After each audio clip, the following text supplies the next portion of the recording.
The entire point of shitting on the migrant worker, is so that they stay undocumented. Because if you come at it with a recognition that the migrant worker is no different than the domestic laborer, and that they should also get a higher, they should bargain alongside one another to demand a bigger piece of the pie that they are generating, all of a sudden he's not going to have unlimited cookies. And we can't have that. Elon Musk's net worth before Doge, $400 billion. After Doge, $749 billion. Oh, thank God, dude. You know what's really funny about this this endless greed? The number of people who are the super winners in the system are shrinking as well. Like, at least back in the day when you didn't have, like, billionaires, when billionaire was a new phenomena, right? You had objectively more one percenters or the highest, percentage of wealth retainers was still distributed amongst a much larger percentage of the population. It's going to get to a point where it's just 10 guys that own everything. Like, this article covers that, for the record. This article is exactly what I'm talking about. America's 15 richest billionaires got $1 trillion richer as the affordability crisis became a top concern. For many Americans, 2025 wasn't a great year financially. The affordability crisis and general economic concerns became defining themes of the year as people dealt with rising costs and a worsening job market. But for billionaires, 2025 was a boon for their already exuberant wealth. The 15 richest billionaires in the United States saw their wealth grow by more than $1 trillion over the course of the year, according to new analysis from the Institute for Policy Studies of Washington, D.C. think tank. As the end of 2025, those 15 billionaires, each with assets over $100 billion, have a combined wealth of $3.2 trillion, up from $2.4 trillion a year ago. That's a gain of 33%. Do you feel like you got 33% wealthier this year? Did you? I certainly didn't. And I'm actually in, like, the highest rungs of earners in this country, and perhaps around the world, as a matter of fact. I didn't fucking have a 33% gain, you know? Which is more than double the growth of the S&P 500 for the same time period. The Institute for Policy Studies notes over 2025, the S&P 500 rose 16%. A double-digit gain is strong, but it is down from recent years. How the wealth of the top 5 billionaires, richest billionaires, have changed. Not only did billionaires get richer in 2025, but more Americans became billionaires. At the end of 2024, there were 813 billionaires in the U.S., and those billionaires had a combined wealth of $6.72 trillion.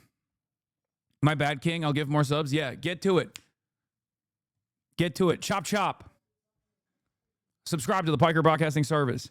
If you want to know the news of tomorrow, if you want to know what happens tomorrow, you come here. If you want to understand what's happening today, you come here. If you want to make sense of what happened yesterday, you come here. The Piker Broadcasting Service is sponsored by you, the viewers, for you, the viewers. Thank you. Yes, we're going to do predictions after this. By the end of 2025, there were 935 billionaires. When Forbes first began tracking the 400 wealthiest Americans in 1982, Cloud Queen, think of the 5 gifted. There were just 13 billionaires on the list. 1982, there were 13 billionaires. Now there's 935. And the fucking dumbest thing is that people think this is awesome. Like, people literally think this is good for them. I cannot comprehend how people ride for this shit. Where they're like, what do you mean? Do you hate prosperity? It's like, bitch, do you feel prosperous? That's so much money. They can't even use it. Like, it's just parked in assets, dude. If you were to forcibly divvy those assets down to the individuals that actually played a role in developing that wealth, that net worth, you would have a fuck ton better wealth redistribution.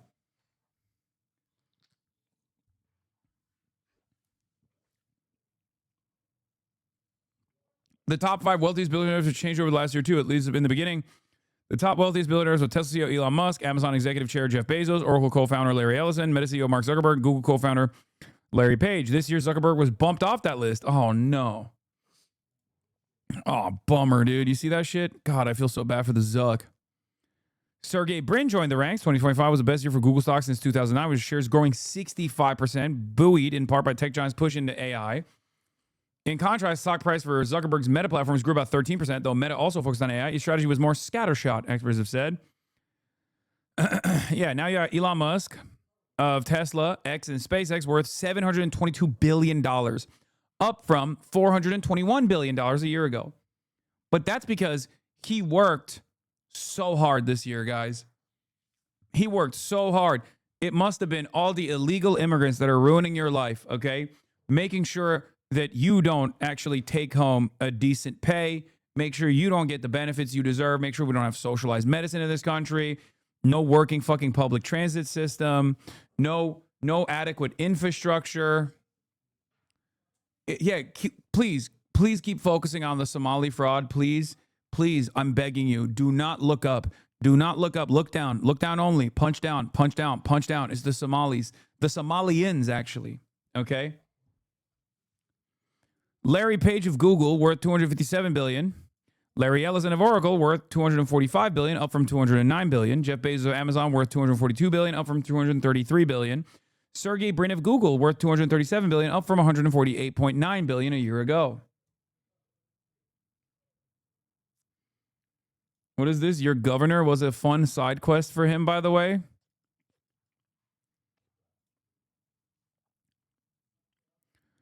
An affordability crisis for average Americans.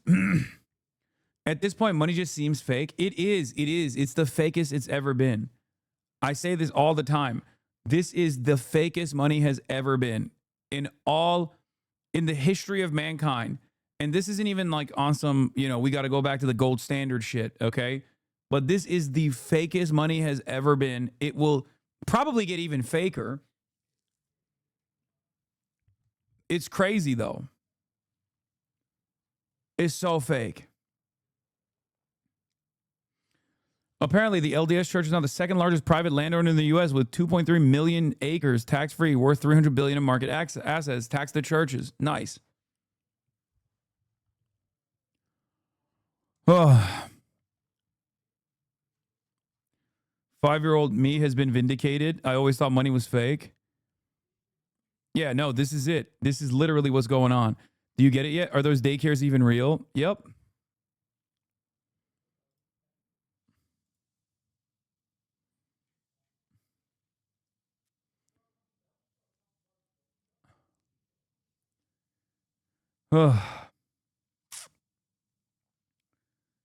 I live in a very Republican area, and hearing people around me begrudgingly admit that their financial situation has only gotten worse over the last year is something I never thought I'd see during the Trump presidency. Remember, what did I say? What did I say when I was actually criticizing the Biden administration for fucking running with this like vibeflation or vibe session narratives, right? People were saying like, "Oh, dude, the negative real wage growth that people experience under the Biden administration, that's just fake. That's just fake." If we just keep saying fake, then people will understand it. No, they didn't. They actually got more mad because they were like, "It don't feel fake to me, bitch." And that's what's frustrating, because Trump thinks he can do the same thing now. It's not working. It's not going to work.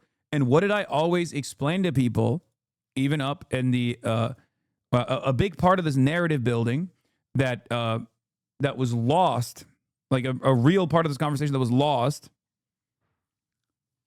was that in the narrative building, people forgot that in 2016, things were seemingly a lot better than it is in 2024, and yet they were still so angry about their future prospects that they voted for Donald Trump to break the system. That was a clear-cut indication that the system was not working for them, so much so that they actually wanted to punish a remnant of the elite Hillary Rodham Clinton by voting for the gamble, the wild card, Donald Trump. This was something that I tried to explain to people back then. People, I mean, objectively, in comparison to now, the average person was probably doing better than they are in 2020, or than they were in 2024. Okay? One must ask the question, why? Democrats refuse to ask that question, and that's why we keep losing. Okay? That's why there is always another fucking incompetent fascist who ends up winning power.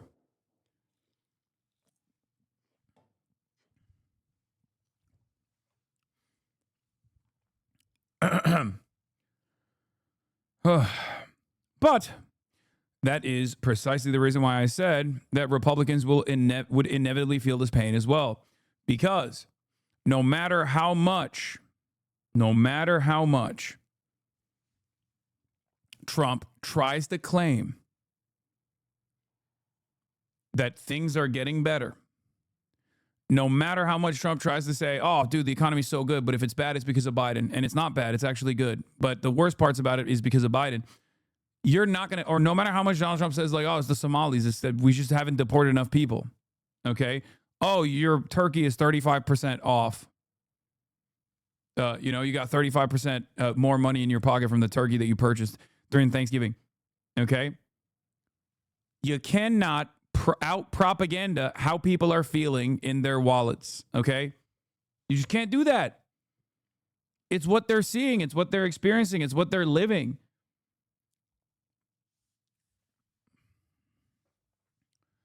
That's it. Of course, as the conditions worsen, the more people hammer on this point, right? The more they keep doing this shit. Conditions keep getting worse. And as Republicans start recognizing, like, wait a minute, this Trump guy, he's not fucking helping me out either. Some people will turn around and say, oh, no, it's because he hasn't deported enough minorities, right? He hasn't deported enough. That's why, because he's fake. He's fake. He's phony. We got to deport even more people, which that's never going to fucking happen, right? Because at the end of the day, Donald Trump is not so racist that he will literally nuke the American economy to the degree that it would nuke the American economy if you actually deported every single migrant. It's just not going to happen.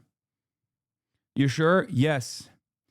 And I said that. I said that in 2025 as a part of my predictions, and I was fucking right. Stephen Miller might be that guy, but you have to remember. Okay? You have to remember.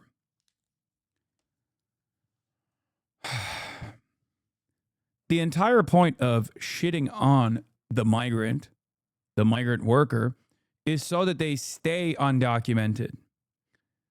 Because if you come at it with a recognition that the migrant worker is no different than the domestic laborer, and that they should also get a higher, they should bargain alongside one another to demand a bigger piece of the pie that they are generating, all of a sudden he's not going to have unlimited cookies.